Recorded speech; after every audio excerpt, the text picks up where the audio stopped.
to say they were individual airplanes. Monica, how do you react to that? It was clearly not 5 aircrafts. It was one aircraft with several lights, and it was right over our house for a long period of time, with 5 people observing it at the same time. And Aaron making no sound?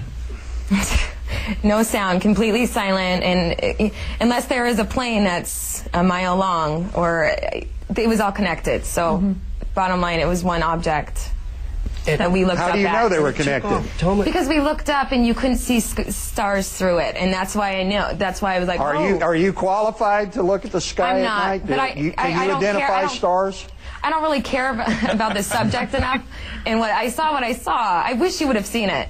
Yeah. I really do. I wish more than myself that you would have seen it. Hold on, James. How do you? One more question, Aaron. You guys saw this thing take off. Yeah. So when you saw it take off, it was probably it was probably like a mile south of our house. My 2 brothers and I witnessed. It was a V-shaped, like boomerang shaped, and it kind of went in a little bit, and then it was gone. There was no fumes. There was no evidence. Stanton, no how do you react to James's differing? I think that he started off with the conclusion that there are no flying saucers, there are no alien spacecraft. Anybody who thinks they've seen one is simply mistaken. He's a competent pilot.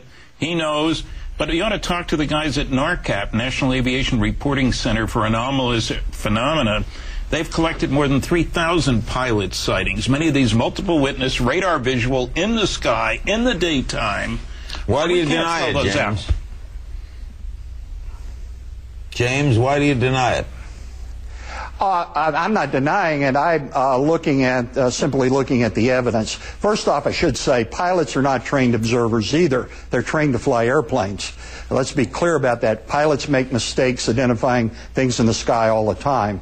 Secondly, the issue is about whether lights in the sky should be interpreted as spacecraft from another world. There's hundreds and hundreds of things that cause lights in the sky. Natural phenomena, astronomical phenomena, atmospheric phenomena, man-made phenomena. But the girls none of these have anything to do with extraterrestrial spacecraft. The girls are saying they saw a craft fly over their house without making any noise. That was large in size. It took 5 minutes to pass over the house. Well, these were the aircraft that were flying through that night were flying at a slow airspeed at a high altitude. They would not have made any noise. But let's identify what they're saying. They're saying an aircraft a mile across flew through the Phoenix Airport area, one of the busiest in the United States, a mile across. Didn't divert aircraft, and they didn't see it on radar. Yeah, that's why we called. That's why we called the airport instantly. And us and 10,000 other people. I got to get a break. Thanks, Monica. Yeah. Thanks, Aaron. James will remain with us. And James McGahey, Stanton Friedman, and James Fox will complete our discussion. Right.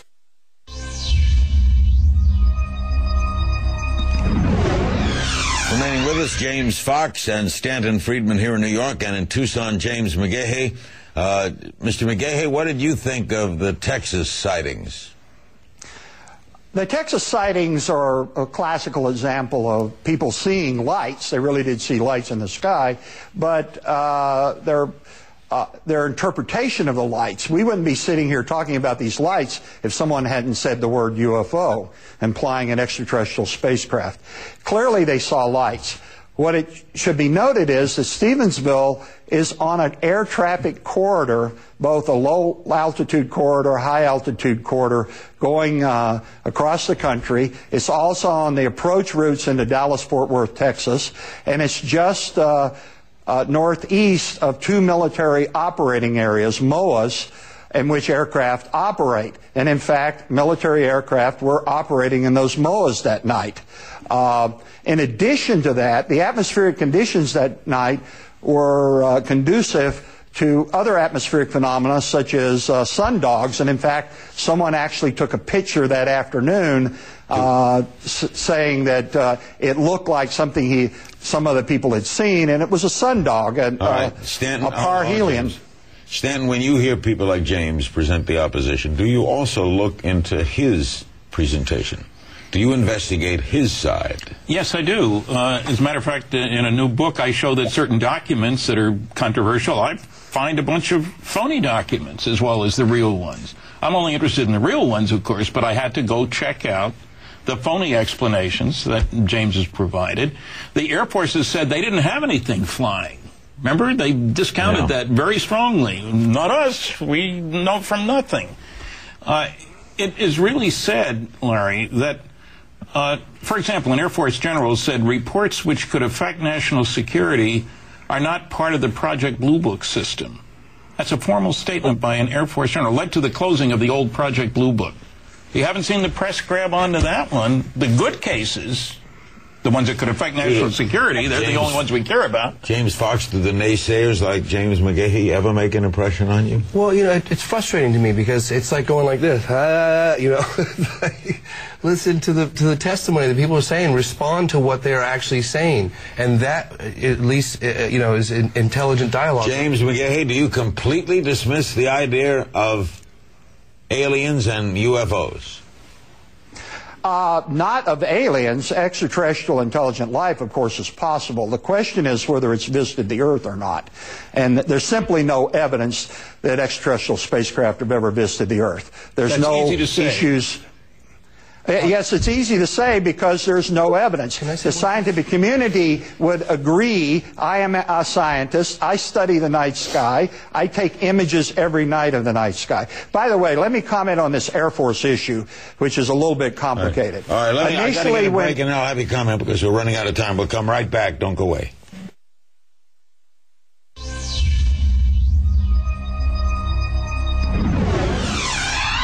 All right, James McGahey, quickly about the Air Force.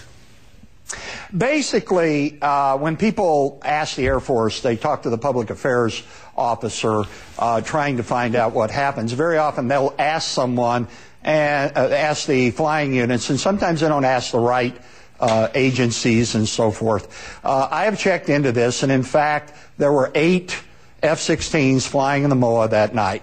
I haven't been able to verify this yet, but I suspect that they dropped flares that night as well, but I can't confirm that at this point. All right, James Fox. Yes, I just want to say, James, to direct this question to you, if you're out there somewhere. Why can't we just say, you know what, we don't know what that was? Why can't we just say that? Why do we have to find a prosaic explanation to every sighting that exists today? And why all these qualified radar operators and pilots and high-ranking military and government officials from all around the world, why does there have to be a conventional or prosaic explanation to each and every case? Why can't we just shrug our shoulders and say we don't know? James? Because there's no evidence. The question should be asked, if this is such an interesting subject, why are not scientists investigating this topic? When I bring this subject up to fellow astronomers, they laugh at it. Astronomers also laughed at many other things, like travel to the moon, like space travel. They said that the surface of Mars was in a way that it isn't. Astronomy has a long history of jumping to conclusions, then having to admit that they were wrong and forgetting what they said before, of course. Condon Report, Stanton. What? The Condon Report, Stanton. Look, I'm a scientist. I've talked to many scientists. I've talked to 700 audiences, many of them scientific groups. They are interested. You say there's no evidence. I say we got 4,000 physical trace cases. We got 3,000 pilot sightings. We have multiple witness radar visual sightings. What is it you want? We have a crash saucer. I don't have a piece of a saucer or a body or a piece of a neutron star or of a supernova. Stan, the Condon Report. All the scientists, the panel of scientists on the Condon Report, those are scientists. Well, what are you saying? 30% couldn't be explained. Right, we're running close on time. James McGahey, are you saying definitively there are no UFOs? I'm saying that there's no evidence that they're UFOs. UFOs is basically a myth and magical superstition belief system by many people that these alien spacecraft are flying around here. There's simply no evidence that they are. That doesn't mean that it's impossible that an alien civilization could fly here. There's simply no evidence. And until there is evidence, the scientific community is not going to be interested. So these people are not seeing what they're seeing, or they don't know what they're seeing, or they're misreading what they're seeing. They're misinterpreting what they're seeing. They're not trained observers. They're allowing their perceptions to bias what they're seeing, and they're misinterpreting Angela wrote in the Stephenville Tribune.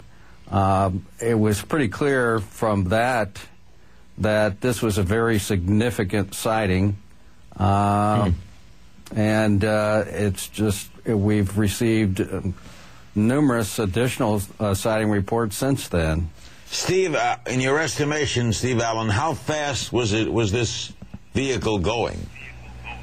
When we first saw it, Larry, I think it was probably running around 2,000 to 3,000 miles an hour. It's hard to judge. Coming at us very fast, but it was gradually slowing down. Like I said, by the time it got into Stephenville, it basically came to a complete stop. Stan, how could something move that fast and make no sound? Because you control the flow of the air around the boundary layer. We know how to do that with the I'm sorry for the word, but a magneto-aerodynamic control system. And there is a lot of classified technology about that. I had a literature search done many years ago, and we got 900 references to magneto-aerodynamic research. 90% were classified. Claudette, does this make you more frightened now than before this incident? Are you frightened now that you've seen this? Oh, no, not at all. I'm just real curious as to what it was. So if the government is covering up something based on fear, that's unwarranted. You're not afraid. No, I'm not afraid. Angela, you didn't see it. Do you believe it? Well, maybe it is seeing is believing, but when I got the calls after doing the first story, I did get a little spooked. I thought, oh my gosh, this is bigger than what I even dreamed it could be. So it was a little spooky when I started hearing all the accounts, and I believe it has made me take more notice of UFOs and exactly what's going on around me. I'm looking up in the sky now. James Fox, in all the years we've been hearing about this and stories about this, how come? Logically, do you think? How come? We've never met one of these aliens. Nothing's ever come forward. Nothing. I mean, we see the sights in the sky, and people report it, and objective people say they saw it, but nothing. Well, it doesn't go anywhere. Here's the thing, though. I mean, you're forcing me to speculate. I have no idea. Of course, that's all we can do. Well, no, but I mean, speculate. But I mean, based on the evidence, we've got recorded data from radar confirmation, visual confirmation, landing case trace evidence, soil sample analysis, plant analysis, all these things, visual confirmation that would work with anything else. But for some reason, when you apply it to the field of UFOs, it's not credible. But there is a lot of evidence out there. I mean, I just met with an FAA official that he had cockpit recordings and radar confirmation, visual confirmation, all, synced with the radar of these things, and I consider that evidence. Ken, if they're hiding it, why do you think the government is hiding it? Well, I think we've had some of the reactions from the public that show that they are concerned about what this means, whether they are safe and whatnot. But I do think, though, that the fact that we have had so many witnesses come forward across every spectrum of peoples, that it does show that folks are less afraid to come forward. We've had ranch owners, business owners, highly respected people in the community that have come forward and said, we have seen these things in the past in this area, and we were afraid to come forward. And I think with responsible journalism like you have done, and no small part, people are less afraid to come forward. But fear, I guess, is the number one reason why this has been held back from the public. We'll take a break, and when we come back, we'll ask, why not pilots? Responsible people. Why don't we hear from them? Don't go away. They were dancing around and they were flickering, but they weren't just doing this. They were like just moving, Like a light show? Similar to a light show. I'd say it was a half a mile wide and about a mile long. It's humongous, whatever it was.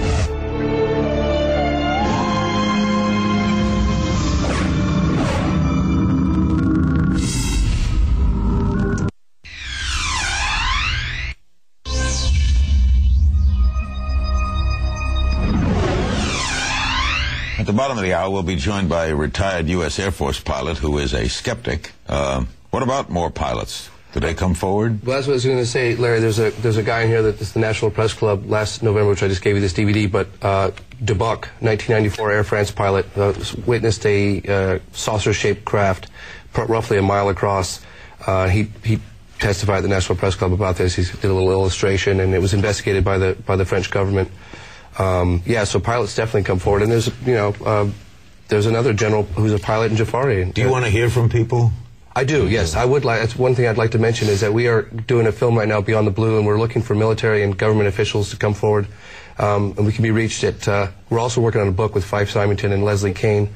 Out of the Blue. If you Google Out of the Blue, you'll find our website, and please contact me because we are on the road for the next 3 weeks with a camera Just crew. Google Out of the Blue. Fife Symington is the former governor of Arizona. Yes, he is, and he's working on the book with Leslie Kane, journalist out of New York. Do you think in your lifetime, Stanton, you're ever going to get the answer? I mean, the real Well, answer. I'm older than he is, but... Do you think you're ever going to yes. see it on the front page Yeah, I'm of the still New an York Times? optimist.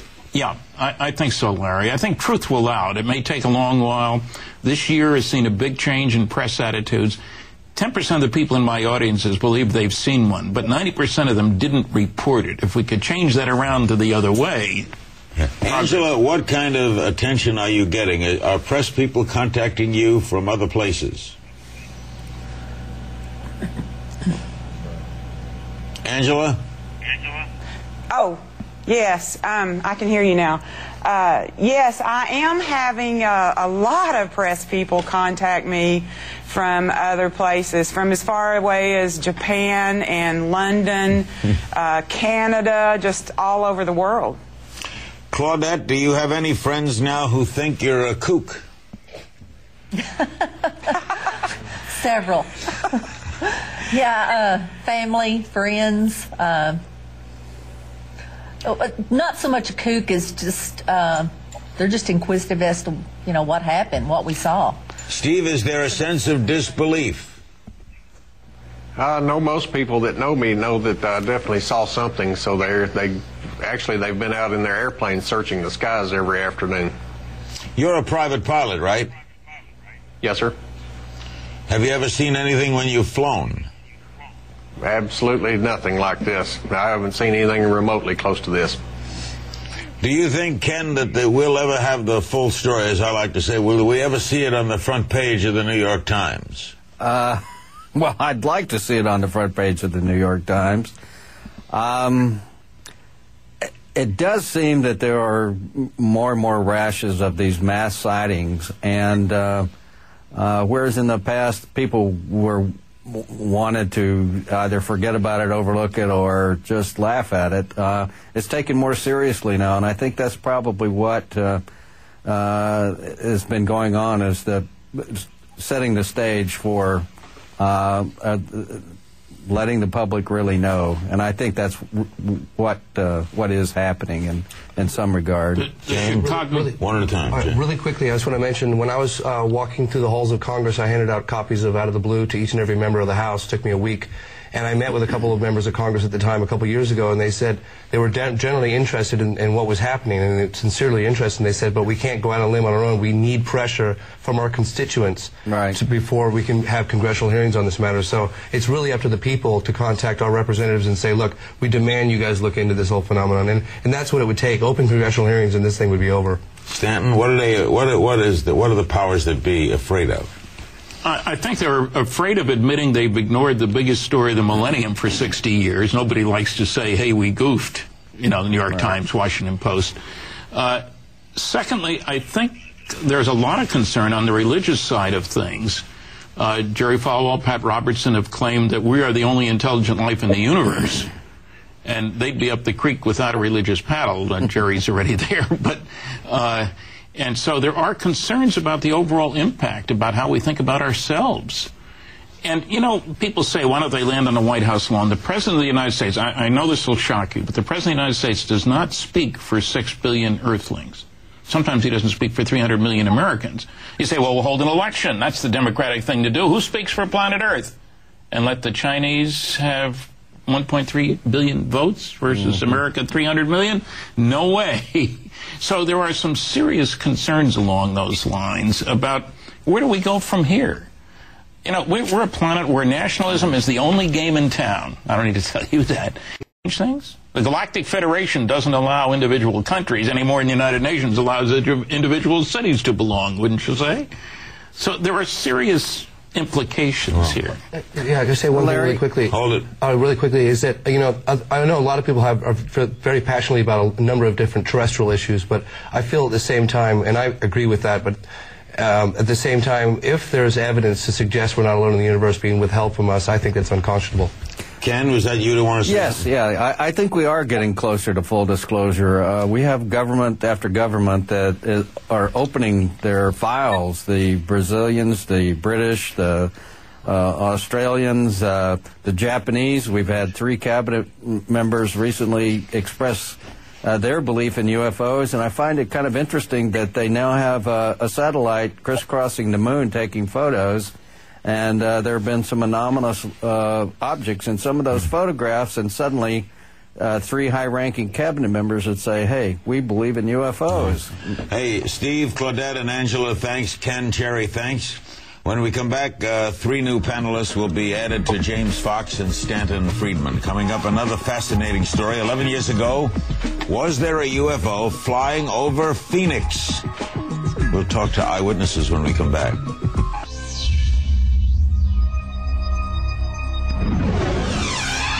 Remaining with us, James Fox, the documentary filmmaker of Out of the Blue, and Stanton Friedman, nuclear physicist and UFO researcher. Joining us now in Phoenix, Monica Bush. She says she witnessed a massive boomerang-shaped formation of lights on March 13, 1997, the so-called Phoenix Lights incident. Former Arizona Governor Fife Symington has said that he witnessed a huge, otherworldly object that same night. With her, with Monica's Aaron Watson, Monica's sister, who also witnessed the Phoenix Lights. And in Tucson, Arizona, is James McGahey, astronomer and founder of Tucson Skeptics Incorporated. He's a retired United States Air Force pilot. All right, Monica, take us back. What did you see on March 13th, 1997? Hi, Larry. I was actually at my parents' house that night. They live just at the base of a large mountain, Camelback Mountain, there in Phoenix. And I was talking on the phone, and I saw an enormous boomerang-shaped row of lights come right on top of the mountain. In fact, the first time I saw it, I thought it was a rescue mission, because hikers often get stuck on top of that Camelback Mountain. And when I realized the enormity of the object on the mountain, I ran inside to get as many family members as I could, so we could try to figure out what it was together. We could put our heads together to figure out what it was. Were you scared? No, not at all initially. Really not at all the whole time. I guess there was no point I thought that I wasn't going to figure out what it was. There was no sound either. Yeah. So Okay. And there was no sound, right? It was completely silent. Yeah, completely silent. Aaron, how did you react? It was just kind of an amazing sight. I just was more wondering what it was and what kind of craft. To me, the most shocking thing was the silence. I was like, how can this huge object in the air that was the size of, I compare it to 2 cruise ships almost. It was like a city in the air, not make any sound. It was just, it was crazy. Where did it go? It went right. It flew right. I mean, it was several minutes. It was 4 minutes or so that we were able to observe it, and ultimately it flew south behind our house, and then ultimately quickly out of sight. Did you? I guess many people reported this, right? Yeah, more than 10,000. Yeah, we hear tens of thousands of people saw it. Was there any official reaction, Aaron? You know, it's funny. I just didn't really think twice about it. I didn't. I don't know. To me, I didn't think of like UFO. I just thought tomorrow on the news we're going to hear what it is. You know, like I really did. The next day, I thought, okay, we're going to hear all about it, what this huge thing in the sky was, and it was never talked about. So I was more embarrassed than anything. I was a senior in high school, and I just kind of kept it to myself at that point when I thought people would think I was crazy. You know. James. Hey, Aaron, how are you, Aaron, by the way? Good, how are you? Hi. Good. I wanted to ask you quickly, your mother, was it your mother that called the airport, the local airport, because it was sort of heading off in that direction? Yes. What did the airport say, or who was it that called the airport? My mother called the airport because initially she called because we're in a no-flight zone over our house, so that was her first concern, honestly. And she called the airport, and they instantly gave her the number to a UFO sightings reporting agency, I guess, in Seattle. So instantly they gave her that number, and we were all like, what? Like, why, you know, why are we calling them? So, so the airport said they didn't see anything? Yes, they said, we don't see anything on the radar. Gotcha. Let me get James McGahey is an astronomer, founder of Tucson Skeptics Incorporated, retired U.S. Air Force pilot. I know you're a skeptic, James, so what do you think they saw? Well, it depends on which time of night they saw them. There were two sets of lights that night. There were lights at about 8:30 that night, and there was a separate set of lights at 10:10 that night. The lights at 8:30 that night were a formation of 5 aircraft flying over the area. Don't laugh. This is quite clear because I have documented evidence of this. The 10:10 lights were flares that were dropped on the range about 100 miles southwest of Phoenix. So and these flares are quite bright. They're 2 million candle power. They can light up an area on the ground a mile in diameter, and they're on parachutes, so they hang in the air for a considerable amount of time. And how are they used? For what purpose? They're used for night flying. The flares are used for night flying so that you can light up the ground for night attack with aircraft and other things to see the ground. That's what they're used for. All right. Well, you think he's wrong, James? Oh, my God. One thing I have to ask you quickly is that do you understand that Governor Fife Symington actually investigated this himself and talked to the people at Luke Air Force Base, the general there, and I believe he made all sorts of inquiries? Why would they not have told him that what people saw, including himself, were military flares? It doesn't make any sense. And this was a craft. This wasn't lights. Everyone's talking about a craft. I don't understand how you can think of, and it's silent. It doesn't make any noise. A-10 Warthogs make a lot of noise. And it just doesn't make any sense. Let him respond.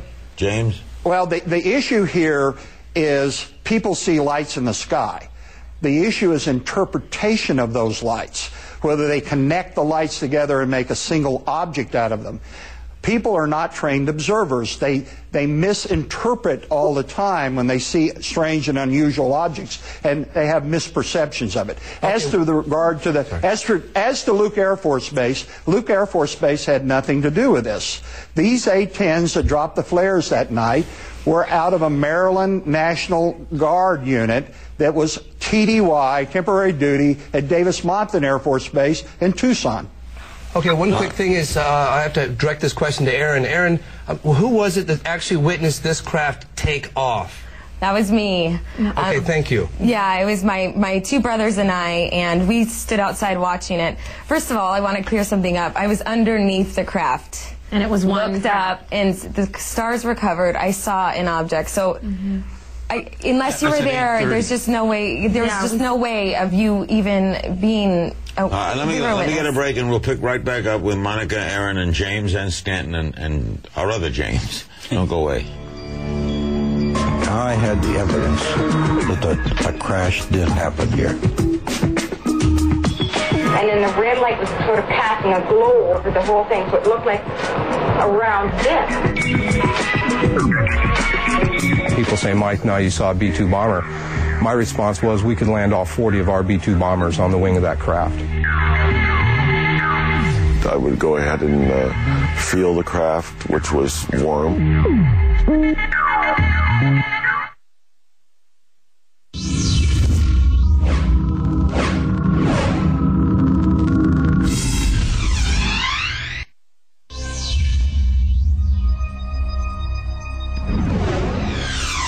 James McGahey, these 2 intelligent young ladies, Monica Bush and Aaron Watson, are saying this craft went over their house. It took 5 minutes to go over their house. They looked up at it. Are you denying what they saw? I'm not denying that they saw lights. I am saying they misinterpreted those lights. There was clearly a formation of 5 aircraft flying in formation with their formation lights on that night. I actually have a video. I actually have a videotape of that of those 5 lights in formation, and I have a confirmed eyewitness who viewed it through a very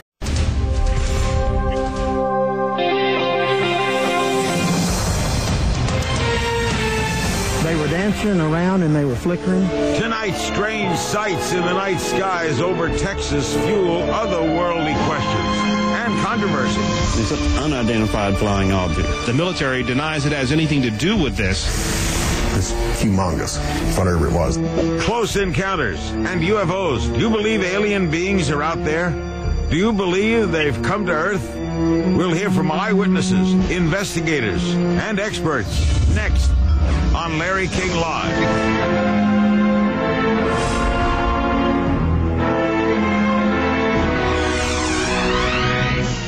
Good evening. Last week, several people in Stephenville, Texas, a small rural town of about 15,000, 70 miles southwest of Fort Worth, witnessed what many are calling a UFO. So what were those strange lights in the sky? We send a Larry King Live crew to Stephenville, Texas this week. Let's hear what some people told us. We look off this way.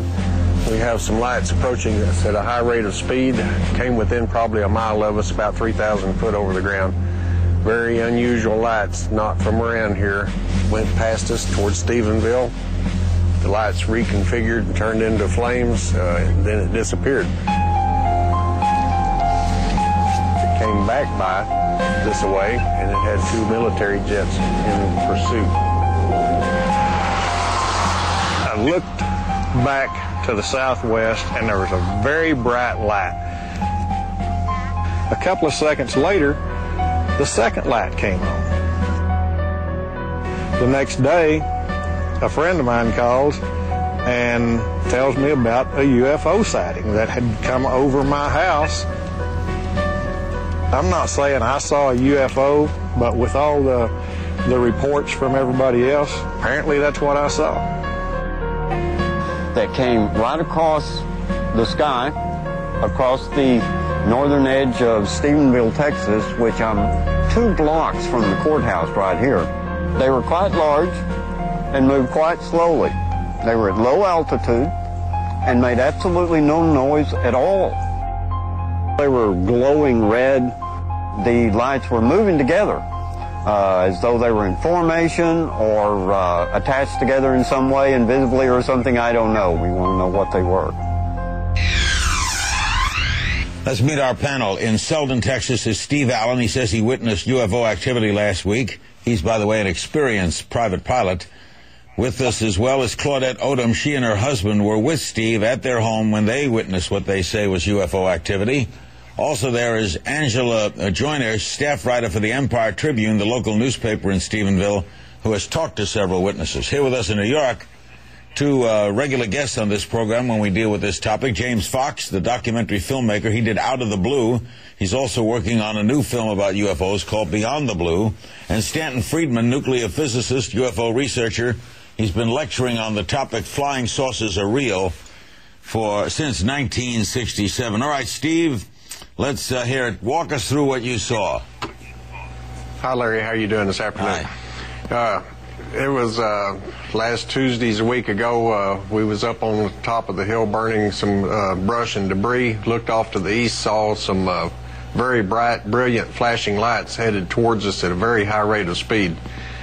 It started slowing down once it got closer to us. They was about 3,000 foot above the ground, less than a mile away at the closest time. It continued on and went towards Stephenville, Texas, and they basically came to a stop right over Stephenville. The lights in the back of it reconfigured to a vertical scenario, and all of a sudden they burst into flames and it disappeared.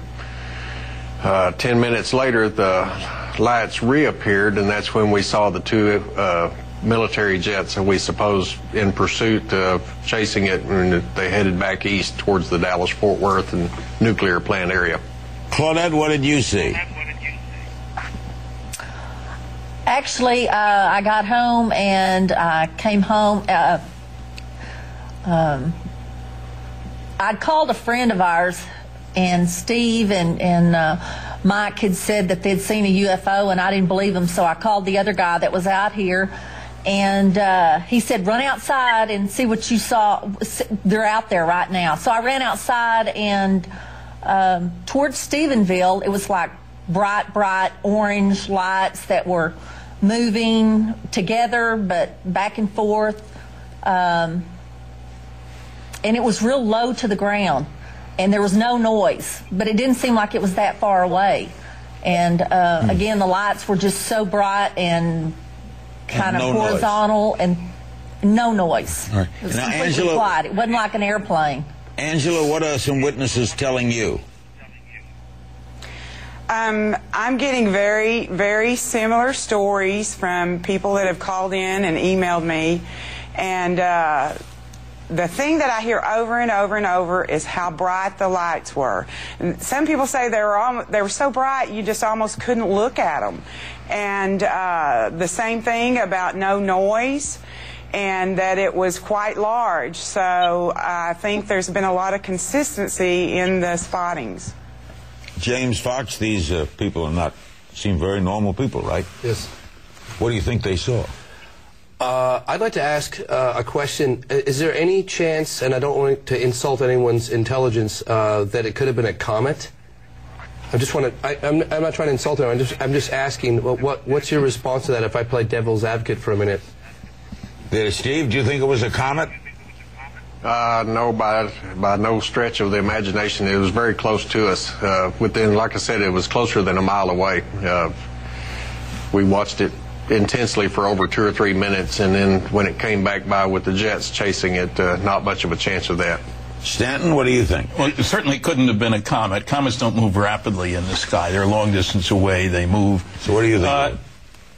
It reminds me of a case up in the Yukon in 1996 where a total of 31 witnesses were interviewed by a civil engineer. They were in groups of 2 and 3 driving on the Klondike Highway in the middle of winter.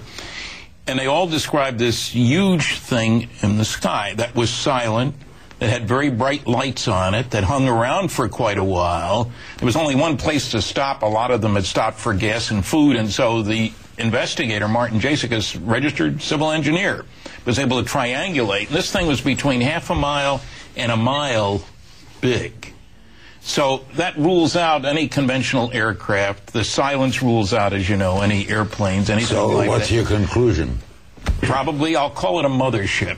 A mothership? Well, space carrier, does that sound better? You know, we have aircraft carriers which are huge and little small airplanes on it. We have a number of reports of huge craft, big monsters, half a mile to a mile, that move silently and slowly and then fast. All right, what do you make of the military chasing it? Well, that's standard practice. Larry, I hate to say this, and it sounds unpatriotic, but the Air Force has lied about UFOs for more than 50 years, 60 years actually. And this would be in keeping with that. For what purpose? To keep us from knowing what's going on. Why? Why? They want to figure out how they work. They worry about somebody else figuring out how they work. If they were to announce that some UFOs are alien spacecraft, I would expect there'd be a push toward an Earthling orientation as opposed to American, Chinese, whatever. I don't think any president wants that. Can I interject? I asked this exact question at this panel we just did in November at the National Press Club, and I asked a general from Belgium, why is it, I asked actually a number of people, why would anyone, government, want to not disclose this information? He said, it's more of a question of what we don't know. And it's difficult for any government official to announce proclaim ignorance. Well, there's craft of unknown origin that can fly around with impunity. Let me get a break and come back with more. Other guests will be joining us. We'll try to resolve this. Don't go away.